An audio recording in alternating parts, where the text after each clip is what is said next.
Hi guys, Mark with Audio Pursuit, and today let's talk about streaming units.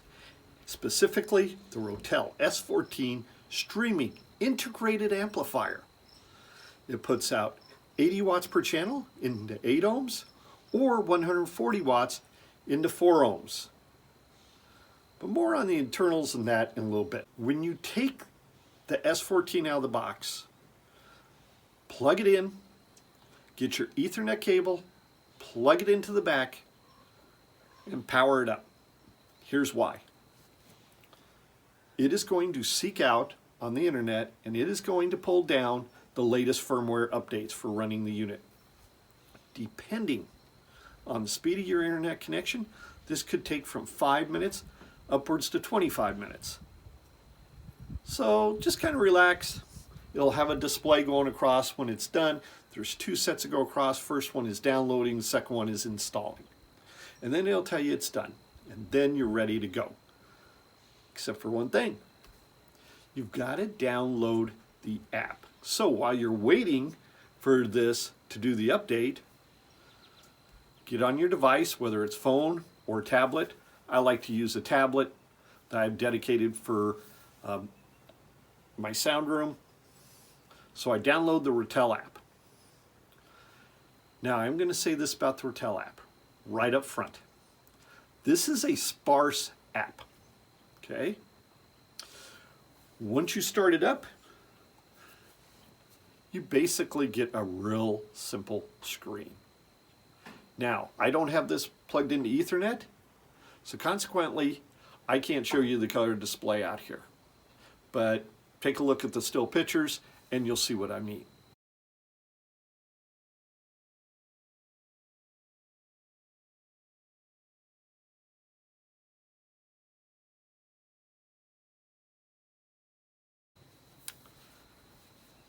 So what's going to happen is, you're going to go in with the app. It's going to say, you must first select a device. So after about 30 or 40 seconds, the S14 will come up as a choice. Click on, tap on that, and then go to your music. What streaming service are you using? Okay. And this is also Roon ready. For this review, I focused in on the Rotel app instead of Roon. Now, you go into the app, you selected your streaming service, in my case, Qobuz, and then I was able to get started. Okay. Now let's take a tour of the front panel. Okay, power button, and yes, it's not a soft touch power. You actually have to push in to engage it. And don't forget the master switch on the back. 3.5 millimeter headphone jack. You have PC USB, regular USB, streaming, auxiliary, Bluetooth, and you got your optical coax input. Now, I'm going to say I tried out the Bluetooth, just try it out, because some people do use that. But in all due honesty, why would you use Bluetooth unless you're a guest in the house when you can go with the full-on streaming of Wi-Fi? Just doesn't make sense. Okay, you've got your screen here. It is a color screen. I want to emphasize that. As you select your different things, as you can see, it says USB. Now this USB is for plug-in. Let's say you got upwards, I believe, a 32 gigabyte, basically a stick. You can plug that in. Okay, you got your streaming service. Auxiliary. Now in my case, I use the auxiliary for my Denafrips Aries 2 to compare the DAC on it to the internal one here. And that's how I rolled. But if you are into vinyl and you've got an inexpensive little phono preamp, plug that in, get your turntable set up, and you're back in the analog world. And then finally, you know, your optical, if you want to go that route, let's say if you're going off an Apple TV device. Okay? So there you have it. So you got your inputs here. Now, finally, you got your menu. So you can hit menu here, and as you press this button, it goes through the various choices. You can adjust your treble and bass, the brightness of the screen. You can even set your time for when you want this to go to sleep. Out of the box, it came to me at about 20 minutes without any source being pumped out. It went into power down mode. Okay, on the back side here, very clean setup. As you can see, you got your coax up here, auxiliary inputs, your preamp out, so you can use this as a preamplifier. Nice thought, Rotel engineers. I like that. You got your sub, your binding posts, not the greatest quality. I found that it doesn't grip some of my banana plugs as well as I would have liked, but that's personal choice. A lot of people use spades. As a reviewer, banana plugs are much easier. And then finally, your antennas. Now, up here, PC USB plug-in, your network cord, and then your USB. And then over here, you've got your optical. Now, one thing I want to emphasize, and this is what I love about Rotel engineering, and this is a pet peeve of mine. On so many units, you push in on the RCA's inputs, and you can feel a bit of a give. Not with Rotel. Every product I've ever reviewed over them over 17 years now, they hold up really well. They are absolutely tight. There is no give. You will never see a fracture in the line of one of these unless you drop it right on side, and even then it probably would survive it. So good job, Rotel. I appreciate that little extra engineering effort, because that will save you repair money if this becomes a very long-term product for you. I'd be remiss if I didn't talk about the Rotel remote.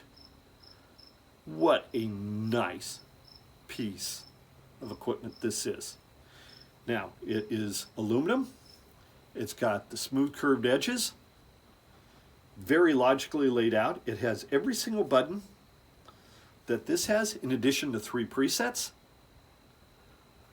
So it's fully featured. It rests in the hand really nicely, easy to memorize. The ergonomics on it are excellent. So kudos to Rotel for this. So how does this sound? Well, like all Rotel amplifiers, it's neutral. Maybe with an ever so slight hint of warmth. But it is a very neutral amplifier. In many ways, it reminds me of Parasound. It's clean sounding. It has enough stored energy so that when you need that little extra thrust in the music, you've got that grunt power coming through. So it does really well. Now, I will say, I plugged it into my Magnepan 0.7s, and even at 140 watts into each channel at 4 ohms, really, it doesn't have enough really get up and go to really push the Maggies. And as we all know, Maggies need a ton of power as a speaker. But otherwise, with my rest of my speakers, my Totem Model 1s, my LSA Signature 80s, fantastic. Really, really nice. So kudos once again. This is Rotel engineering, and this is where Rotel is really at its best, is that their amplifiers just do the job really, really well. It's hard for me to explain how much I trust Rotel's sound. I know what I'm going to get, and it does it, and it gets the hell out of the way. Is it as pure as a Burmeister? No, of course not. But it's 1/15th, 1/20th the price of a Burmeister, so let's not worry about that sort of thing. Just really sounds clean and kind of just easy on the ears. All right, types of music. Well, I start off listening to some Lucinda Williams. Saw her recently on a CBS Sunday Morning piece, and decided to fire her up, and yeah, you get that voice of hers that just kind of little bit of growl in there, you know, the kind of the rough road life in it. And the Rotel S14 does a really nice job with it. The bass is smooth. It's not overpowering, but it's present. And like I said, when you need a little extra current to give it a little thump, it provides the thump. So when you're listening to Dire Straits, Brothers in Arms, and the song Right Across the River, you're going to feel that little punch right in the middle. With classical music, this is one of those nice things. The engineering is so good in the amplifier section with Rotel, and I should mention, they do a lot. They actually build a lot of their own components. So their toroidal transformer is theirs. Just so many parts they do themselves, and so it really makes for a nice sounding unit. I will say though that you do feel the heat over the transformer a little bit on this, so it is a little warmer. You know, when you think about it, you know, this is a short profile unit. It's only 3.5 inches tall, so you're gonna, you know, in that small compartment, you're gonna get a little bit more heat. Jazz, this is where the rubber kind of meets the road. The mid-range, when you're listening to the piano or Miles Davis, just any type of jazz instrument, this does really well. It brings forward a clean, you are there type of sound. It doesn't exaggerate it.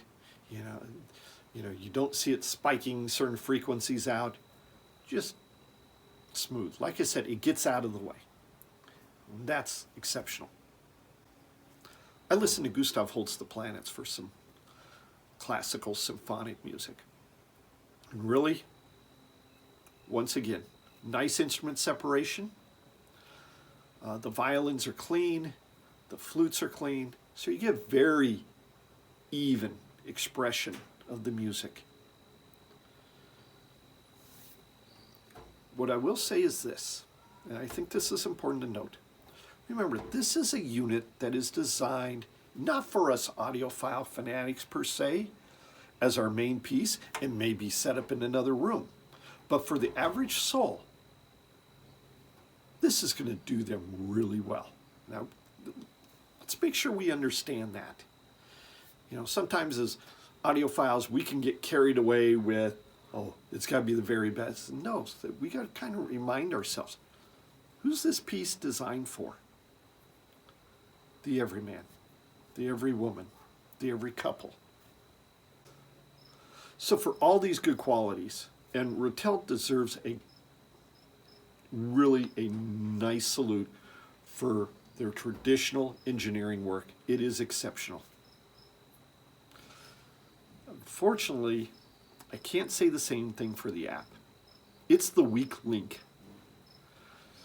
I found many times that if I paused the music and then went to do something real quick, came back in, tried to unpause, couldn't do it. It would not recognize that. I had to actually back out of the track to the list of songs, reselect the song, and then it would play back from the start. If I paused it and wanted to slide it back, sometimes it wouldn't do it. It wouldn't cooperate. So, in all due honesty, Rotel's software department, you guys have got to do some work on this. In all due honesty, it's not very friendly. It's very sparse. It misses the boat. It is not matching of the quality of here. Most of the people are not going to use Roon. They're going to use a streaming service. And you want to make sure that streaming service works smoothly. And on this, it doesn't. There's hiccups and there's bugs. Vocals. Let's talk about vocals here. It's clean. It doesn't change things. It just stays real. You know, there's so many artists who have unique tones. You know, James Taylor, B.B. King, Nat King Cole, Whitney Houston, they all had that, certain tone that's very specific to them. No auto-tune. Put that aside. This amplifier doesn't get confused. It keeps it that way. Talk about the DAC. Okay, they use an ESS Sabre DAC. They don't tell you what specific model number it is. I find this a little disappointing. I'm going to be honest with you. The DAC inside the S14 is a full notch lower than the Peachtree Carina integrated that uses dual ESS DACs and tells you the specific model number. So, you're going to hear in a comparison with my Denafrips, Aries 2, or other DACs, you're going to hear more nasalness in their passages. It's not as clean. There's some grain that's being left in that isn't being removed, which creates kind of a veiled sound. One of the favorite words of audiophiles. So, once again, be aware. This is not designed for the audiophiles. Now, for the average person, they probably wouldn't notice this. And they would just be thrilled to have this. And that's the important point to make. There's a market for this. And that's what they're shooting for. But luckily, like I said, for those of us who want a streamer, you want to use this as a preamplifier with streaming capability because you got a really nice dedicated amp, then plug this in, use the pre-outs, and away you go. Some final thoughts on the S14. All right, the thumbs up, engineering, build quality, the touch controls, the menu. These are all really good features. The remote is another one. So many well thought out parts. These are all just thumbs up time. Thumbs down, the app. It needs to be reworked. In plain obvious sense, Rotel needs to look at other companies such as Kef. If you've seen Kef's app for their speakers, it is phenomenal. And really, it is welcoming. It's easy to use. It's very intuitive. Rotel's is spare, much to my chagrin on this. But overall, once you get used to it, the S14 is a worthwhile unit. It now is priced at $19.99. It was at almost $2,500, but there's been a price drop. Go in and take a listen. As far as speaker matching, Paradigm, PSB, SVS, Polk. I could go down the list. As long as they're 8 ohm loads, they're about 87, 88 dB or higher, you're going to be fine. You start dropping down below that, you may not feel like you're getting everything out of it, but hey, that's going to be up to you to decide. But I can tell you right now, as a single piece, it's well worth the value, especially when you look at all that you're getting in the streaming mode. But let's hope Rotel gets on board and updates the app. Until next time, take care.